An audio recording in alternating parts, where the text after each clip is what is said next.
આજે આપણે બનાવીશું મેથીના ભાજીના મુઠિયા. તેમાં સૌપ્રથમ લીલો મસાલો, તલ, થોડું સોલ્ટ, ગોળ,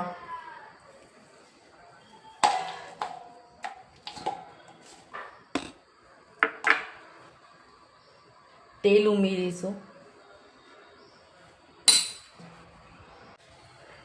તેમાં નાખીશું હળદર, મરચાંની ભૂકી,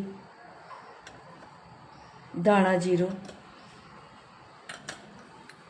ગરમ મસાલો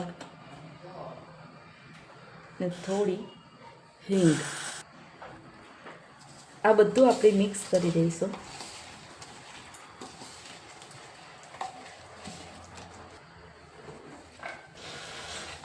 આ બધું મિક્સ થઈ ગયું છે.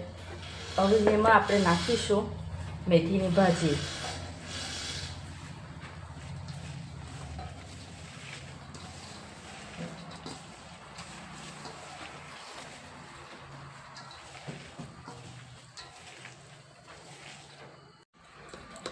હવે આપણે એના અંદર 2 ચમચી બેસન નાખીશું. ચોખાનો લોટ નાખીશું 2 મોટા ચમચા. જુવારનો લોટ નાખીશું. હવે બધું મિક્સ કરી દઈશું.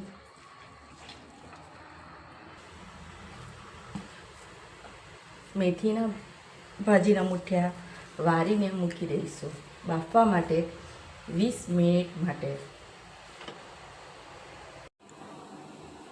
હવે બનીને તૈયાર છે મેથીના ભાજીના મુઠિયા.